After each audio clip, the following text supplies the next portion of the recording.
Good morning everyone. In our previous lecture, we already deal with line integral, surface integral and some important theorem like Green theorem.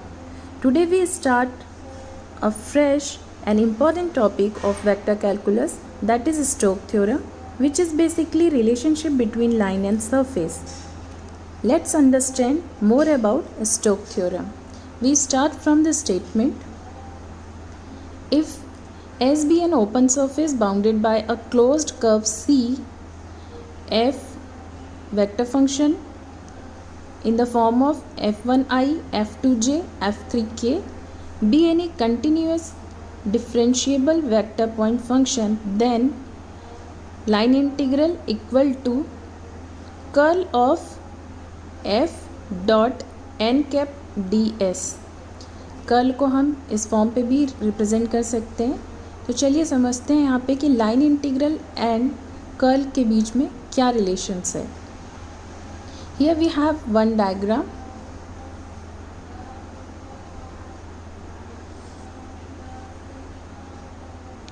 ये आपका एक surface दिया हुआ है. Surface जो हमने पहले डील किया था कि आउटर सरफेस है एंड इनर सरफेस है. इस टोटल सरफेस को हम रिप्रेजेंट कर रहे हैं एस से. इसकी बाउंड्री जो दी हुई है, इस बाउंड्री को हम रिप्रेजेंट कर रहे हैं सी से, जो कि इसकी सर्कुलर बाउंड्री है. इसका जो स्मॉलेस्ट पार्ट है जिसको लेकर हम कैलकुलेट करने वाले हैं, उसको हम रिप्रेजेंट कर रहे हैं सबसे स्मॉलेस्ट पार्ट को डेल एस, और इसके डायरेक्शंस जो भी होगा उसको हम रिप्रेजेंट कर रहे हैं एन कैप से. तो हम इसको एक ऑब्जेक्ट से समझते हैं कि सपोज दिस इज़ माय, जो हमें डायग्राम दिया हुआ है सेम यही टर्म है. तो हम स्टोक्स थ्योरम इस पे अप्लाई कर सकते हैं. तो अब देखिए कि यहाँ पे ये सरफेस है, this is my outer surface, और ये आपका इनर सरफेस है. कंडीशंस में आपको दिया हुआ है कि surface bounded by a closed curve C. तो देखिए यहाँ पे एक क्लोज्ड कर्व बन रहा है बाउंड्री पे. एंड सरफेस कैसा होना चाहिए? ओपन सरफेस होना चाहिए. ये ओपन सरफेस है, यानी कि दोनों कंडीशंस यहाँ पे अप्लाई हो रही है. पहला कि सी जो है वो क्या होना चाहिए? क्लोज्ड कर्व होना चाहिए. और सरफेस कैसा होना चाहिए? आपका सरफेस जो है वो ओपन सरफेस होना चाहिए. ये देखिए आपका ओपन सरफेस है. तो हम क्या कर रहे हैं, इस सरफेस को बहुत ही स्मॉलेस्ट पार्ट में, बहुत ही छोटे स्प्लिट कर रहे हैं. तो आप देख रहे होंगे यहाँ पे ये जो बॉक्स दिख रहा है आपको, एक रेक्टेंगुलर बॉक्स दिख रहा है, this is my D S. इस टोटल आउटर सरफेस को हम रिप्रेजेंट कर रहे हैं एस से. इस रिम टाइप की सिस्टम, ये जो बाउंड्री दिख रही है क्लोज्ड कर्व को हम रिप्रेजेंट कर रहे हैं सी से. और डी एस हम किसको ले रहे हैं? डी एस हम ले रहे हैं ये जो स्मॉलेस्ट पार्ट है, इसका बहुत ही छोटा सा पार्ट दिख रहा है, ये हमारा डी एस है. और इसका डायरेक्शंस हर एक पॉइंट के लिए, ये कितने सारे नंबर्स है, काउंटेबल हैं फ़िलहाल के लिए तो, बट अनकाउंटेबल डी एस होगा आपका. तो ये डी एस जो आपके छोटे छोटे स्मॉलेस्ट पार्ट हैं, या ये जो स्मॉलेस्ट एरिया है यहाँ पे, इसका डायरेक्शन जो होगा आपका, इसका डायरेक्शन क्या होगा आपका? N cap. ठीक है. तो हर पॉइंट के लिए, इस पर्टिकुलर पॉइंट्स के लिए अब मैं बोलूँगी कि एन कैप की वैल्यू कौन से डायरेक्शंस में होगी? ऐसी होगी. यहाँ पे पर्टिकुलर एन कैप की ऐसी होगी. इस पॉइंट्स पे एन कैप की वैल्यू इस डायरेक्शंस में होगी. तो ये आपका डायरेक्शन डिनोट कर रहा है. इस पर्टिकुलर पॉइंट के लिए या इस पर्टिकुलर एरिया के लिए इसका यूनिट नॉर्मल वेक्टर किस डायरेक्शन में होगा? इस डायरेक्शन में, outward normal to the surface. इस पर्टिकुलर एरिया के लिए यूनिट नॉर्मल वेक्टर यहाँ पे होगा. इस पर्टिकुलर एरिया के लिए यूनिट नॉर्मल वेक्टर इस डायरेक्शन में होगा. Unit normal vector outward to the surface.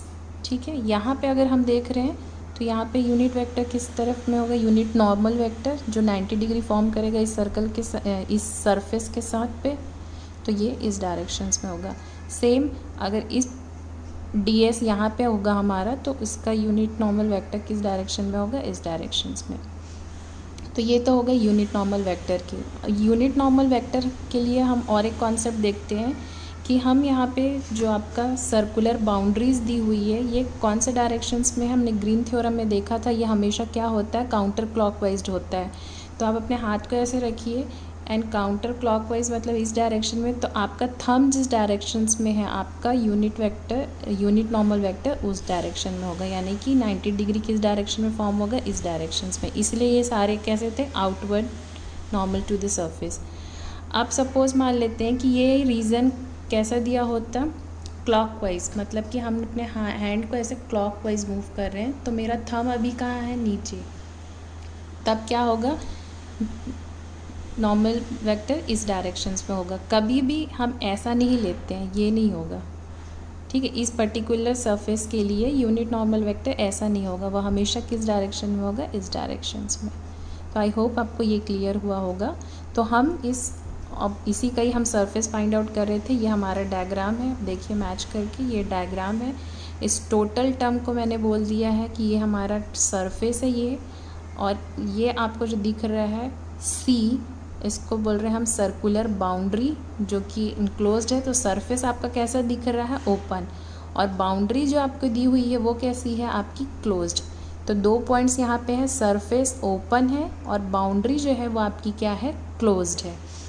DS यानी कि ये छोटे से जो पार्ट्स दिए हुए हैं इसके, बहुत ही छोटे से सरफेस को हमने बहुत छोटे छोटे पार्ट में स्प्लिट कर दिया, और स्प्लिट करने के बाद में ये जो हमारा एक पर्टिकुलर दिख रहा है, ये इस टर्म को हम बोल रहे हैं DS, ठीक है। एन कैप मैंने आपको बताया कि एन कैप क्या होगा, किस डायरेक्शन में होगा, इस पर्टिकुलर पॉइंट्स के लिए एन कैप क्या होगा, इस डायरेक्शंस में होगा, ठीक है। तो अब आप ध्यान से देखिए, ये जो हमने क्रॉस इसको स्प्लिट किया है, स्प्लिट करने पे ये DS, इस छोटे से स्मॉलेस्ट एरिया को हम बोल रहे हैं DS, और ये DS यानी कि ये सरफेस हो गया। अभी कितने लाइन सेगमेंट से फॉर्म हो रहा है, 4 लाइन सेगमेंट्स दिख रहे हैं यहाँ पे, ये फर्स्ट, ये सेकंड, ये थर्ड और ये फोर्थ। चलिए इसको डायग्राम में देखते हैं आप। तो ये हमने जो स्प्लिटेड हमारा पार्ट था उसी को ही हमने डायग्राम पे फॉर्म किया है।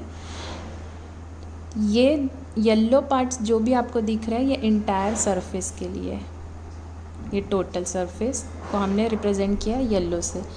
और इसका जो स्मॉलेस्ट हमने एरिया लिया है DS, बहुत ही स्मॉलेस्ट, जिसको हम डेल से डिनोट कर रहे हैं, डेल S, तो ये हमने ले लिया डेल S, और ये ऑरेंज पार्ट से मैंने यहाँ पे डिनोट किया हुआ है। अब ये एंटी क्लॉकवाइज है मैंने बताया।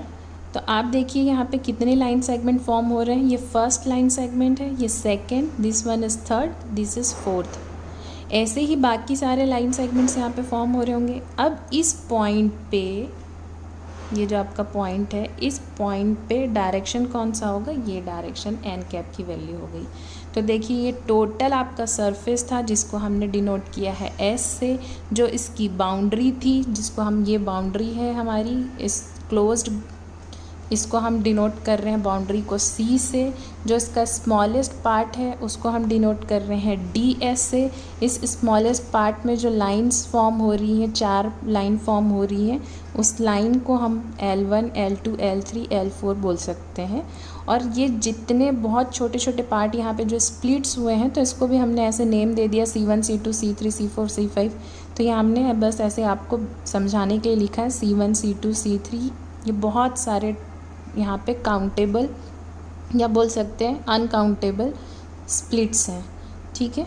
तो ये हो गया। अब हमको सरफेस को कैलकुलेट करना था, तो हम कैलकुलेट कैसे करेंगे। अब आप देखिए यहाँ पे इस पॉइंट के अराउंड पे जो मैक्सिमम लाइन इंटीग्रल है पर यूनिट एरिया, यहाँ पे इसी को ही कर्ल बोलते हैं, maximum line integral per unit area. तो इस पर्टिकुलर पॉइंट्स के अराउंड पे जो आपके लाइन इंटीग्रल हैं वो कितने हैं, 4। ये फर्स्ट, ये सेकंड, ये थर्ड और ये फोर्थ। और ये क्या बन रहा है, एक क्लोज्ड लाइन इंटीग्रल है, इसलिए हमने यहाँ पे यूज़ किया क्लोज्ड लाइन इंटीग्रल। और इस जैसे C1, C2, C3, C4 यानी ये सेक्शन को बता रहा है, इस ऑरेंज वाले सरफेस को हम बता रहे हैं। तो तो हम ये जो सरफेस है और इसकी जो बाउंड्री कवर हो रही है, जैसे ये टोटल सरफेस की बाउंड्री को आप सी से रिप्रेजेंट किए थे, इस पर्टिकुलर सरफेस की बाउंड्री को हम डिनोट कर रहे हैं सी आई से। तो ये किससे, अब यहाँ पे लाइन जो है आपकी कैसी है, क्लोज्ड लाइन, तो क्लोज्ड लाइन इंटीग्रल यहाँ पे आ गया F dot d are divided by ये आपका पर्टिकुलर जो एरिया दिया हुआ है। तो यहाँ एरिया कौन सा हमने बोला, डेल एस आई, क्योंकि यहाँ पे हमने एरिया लिया, सपोज मान लेते हैं ये S1 है, S2, S3, S4, S5, S6, S7, S8, ऐसे बहुत सारे यहाँ पे टर्म्स हैं, ठीक है। तो एक सेगमेंट का सिर्फ हम यहाँ पे अभी कैलकुलेट कर रहे थे, तो यहाँ पे हमने इसको किस टर्म में लिख लिया है, डेल एस आई के फॉर्म पे। अब ये जो कर्ल एफ अभी हमने यहाँ पे लिखा हुआ है, ये रिप्रेजेंट कर रहा है ओनली मैग्नीट्यूड को। यहाँ पे हमने कहीं पे भी अभी डायरेक्शन इंट्रोड्यूस नहीं किया है। इसका डायरेक्शन किस डायरेक्शन पे होगा, यहाँ पे ये एन कैप यहाँ इस डायरेक्शन में परपेंडिकुलर, ठीक है। तो वो अभी हम आगे देखेंगे। तो कर्ल यहाँ पे डिफाइन हो गया कि अगर हमें इसका कैलकुलेट करना है तो हम कैसे कैलकुलेट करेंगे, कर्ल से। तो ये फर्स्ट हुआ, सिमिलरली ऐसी सेकंड कैलकुलेट करेंगे, थर्ड, फोर्थ, 5, 6, 7, 8, तो टोटल सरफेस तब हमको जाके यहाँ पे फाइंड आउट हो जाएगा। तो अब आप देखिए इस कर्ल को हम कैसे डिनोट कर रहे हैं, del cross f del s i, क्योंकि हमने अभी डायरेक्शन नहीं लिया था, मैंने बताया सिर्फ मैग्नीट्यूड लिया था, यहाँ पे हमने डायरेक्शन को इंट्रोड्यूस कर दिया। तो आपने क्या देखा कि ये क्या हो रहा है, लाइन इंटीग्रल से इनक्लोज्ड था ये टर्म। अब हम टोटल सरफेस को यहाँ पे अगर फाइंड आउट करेंगे तो हमको सबका समेशंस करना पड़ेगा, तो हम यहाँ पे सबका समेशंस कर रहे हैं। अभी फ़िलहाल के लिए मैंने काउंटेबल बोला था n, तो हम यहाँ पे समेशंस कर दिए। और कैसे समेशंस होगा, ये जो आपका C1 था, C1 यानी अब इस पर्टिकुलर एरिया की हम बात कर रहे हैं, जैसे कि हमने इसका देखा, तो वैसे ही ये टर्म आएगा, फिर ये सेकंड C2, फिर ये third C3, C1, C2, C3, ये सब किसको रिप्रेजेंट कर रहे हैं, बाउंड्रीज़ को। इस सरफेस की बाउंड्री, इस सरफेस की बाउंड्री को C2 बोल रहे हैं, इस सरफेस की बाउंड्री C3 बोल रहे हैं। तो इन सब, ये C1 भी कितने लाइन सेगमेंट से इनक्लोज्ड है, 4, यहाँ पे भी ये C2 भी किससे इनक्लोज्ड है, 4, ये C3 भी यहाँ पे किससे इनक्लोज्ड है, 4। अब सबका डायरेक्शंस आप देखिए, इसका डायरेक्शंस अभी हम जो लिए हुए थे, ये सारे डायरेक्शंस कैसे हैं आपके, एंटी क्लॉकवाइज हैं, ठीक है। तो अगर हम C1 का डायरेक्शंस देखेंगे तो ये भी ऐसा फॉलो करेगा, ये भी ऐसा होगा और ऐसा। ऐसे C2 को हम देखते हैं डायरेक्शन, तो ये होगा डायरेक्शन, ये डायरेक्शन। अब यहाँ देखिए इसका डायरेक्शन इधर जा रहा है। पहले वाले सरफेस पे डायरेक्शन क्या था, इस तरफ था, और क्योंकि जब हमने C2 वाले सरफेस की बात कर रहे हैं तो डायरेक्शन कैसा जा रहा है, उसके अपोजिट डायरेक्शंस में जा रहा है। तो ये दोनों एक दूसरे को क्या कर रहे हैं, जब हम कैलकुलेट करेंगे तो ये कैंसिल आउट हो जाएगा। ऐसे ही सारे सेगमेंट पे होगा। इस C1 के लिए यहाँ पे क्या होगा, ये इस डायरेक्शंस में जा रहा है, पर यहाँ पे अगर देखेंगे तो ये इस डायरेक्शंस में था। तो ये लाइन जो है वो सारे एक दूसरे को कैंसिल करते जाएंगे, सब की वैल्यू इनर वे पे क्या हो जाएगी, आपकी 0 हो जाएगी। आपके पास सिर्फ क्या बचेगा, left only with the outer boundary. सिर्फ हमको किसकी वैल्यू मिलने वाली है, जो हमारी आउटर बाउंड्रीज होगी उसी की वैल्यू मिलेगी, और बाकी सारी वैल्यूज़ क्या हो जाएगी, यहाँ पे कैंसिल हो जाएगी डायरेक्शंस की वजह से। तो हमने यहाँ पे अभी पहले इस फॉर्म पे लिखा हुआ है कि फर्स्ट लाइन यानी C1 वाले से जो आपका आ रहा था बाउंड्रीज़, C2 बाउंड्रीज़ के लिए जो आपकी लाइन सेगमेंट्स बन रही थी, C3 के लिए बन रही थी, इन टोटल का जब आप सम अप कर रहे हैं तो आपने देखा कि यहाँ पे क्या हो रहा था, सब एक दूसरे को कैंसिल आउट्स कर रहे थे। सिर्फ आपके किसकी वैल्यू आएगी, देखिए अभी उसको डिटेल पे देख लेते हैं। यहाँ पे मैं एक पर्टिकुलर डायग्राम बना देती हूँ इस टर्म के लिए।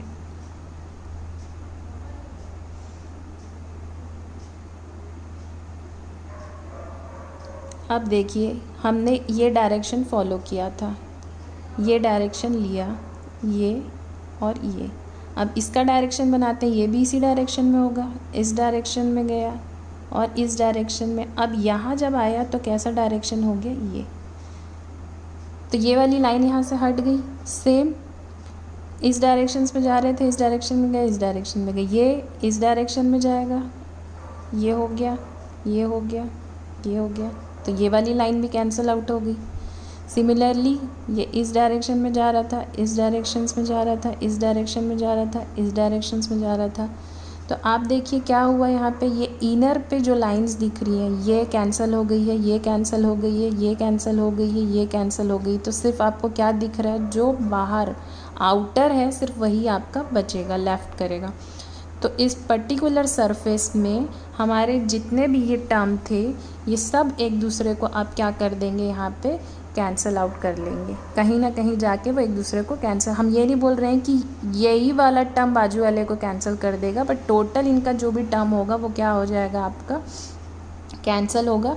सिर्फ आपकी कौन सी वैल्यू बचेगी, जो बाउंड्रीज़ पे यहाँ पे आ रही थी, सिर्फ ये वाले आपके पॉइंट्स बचेंगे। ठीक है, तो अब ये पॉइंट्स को क्या बोलेंगे, ये क्या है, एक लाइन इंटीग्रल है। कैसा लाइन इंटीग्रल है, क्लोज लाइन इंटीग्रल है। और यहाँ पे हमने किसके डिनोट किया है इसको, सी से। तो हम यहाँ पे लिखेंगे ये कंप्लीट जो भी था आपका, सबको सम अप करने के बाद, और हम जो छोटा सा स्मॉलेस्ट एरिया लिए थे अब उसको हम क्या कर रहे हैं 10 to 0, जो हमारी इंटीग्रेशंस का कॉन्सेप्ट होता है, सेम कॉन्सेप्ट हम यहाँ पे फॉलो कर रहे हैं। तो आपका वो स्मॉलेस्ट सरफेस जो बहुत ही स्मॉलेस्ट था वो हम क्या कर रहे हैं 10 to क्या कर रहे हैं 0। तो ये किस टर्म पे आ जाएगा, integration of curl f d s equals to integration of, यहाँ से आपको क्या मिला, सिर्फ आउटर, तो c f dot d r. तो यही कॉन्सेप्ट था आपका किसका, स्टोक थ्योरम का, जो कि हमने अपने फॉर्मूले में पहले देखा था कि f dot d r equal to curl f n cap d s. N cap d s यहाँ पे लिखा हुआ है, डी एस स्केलर है, और यहाँ पे अभी हमने जो लिखा हुआ है स्केल, यहाँ पे डी एस वैक्टर है। इस वैक्टर को चेंज करेंगे तो किस फॉर्म में आएगा, वो एन कैप डी एस के फॉर्म पे। तो आई थिंक आपको अभी ये कॉन्सेप्ट क्लियर हुआ होगा। तो आपको यहाँ पे क्या कंक्लूज़न मिला कि stoke theorem gives relationship between line integral of a vector field with the surface integral of the curl of vector field. और इसमें कंडीशंस क्या होनी चाहिए, कभी भी जब स्टोक थ्योरम हम अप्लाई करते हैं तो हमें यहाँ पे कंडीशंस ये ध्यान रखना है कि सरफेस जो है आपका वो क्या होना चाहिए, ओपन। ये हमेशा ओपन सरफेस होना चाहिए। ठीक है, अब ये कॉन्सेप्ट भी ध्यान में रखिएगा कि इसमें सरफेस दो हैं, एक आउटर सरफेस है और दूसरा आपका इनर सरफेस है। तो इसमें हम स्टोक थ्योरम अप्लाई कर सकते हैं। जहाँ पे सिंगल सरफेस होता है, जो कि हमने सरफेस इंटीग्रल वाले लेक्चर में आपको बताया था, मोबियस स्ट्रिप, जिसमें कि सिर्फ एक ही सरफेस होता है, वहाँ पे हम स्टोक थ्योरम अप्लाई नहीं कर सकते हैं। तो फर्स्ट कंडीशन क्या हुआ आपका, surface should be open. And second आपका कंडीशन क्या होना चाहिए, जो आपको यहाँ पे सर्कुलर बाउंड्रीज दी हुई है वो बाउंड्री हमेशा क्या होनी चाहिए, क्लोज्ड होनी चाहिए। तो ये जो बाउंड्रीज आपको दी हुई है ये बाउंड्री हमेशा क्या होगी, एक क्लोज्ड होगा।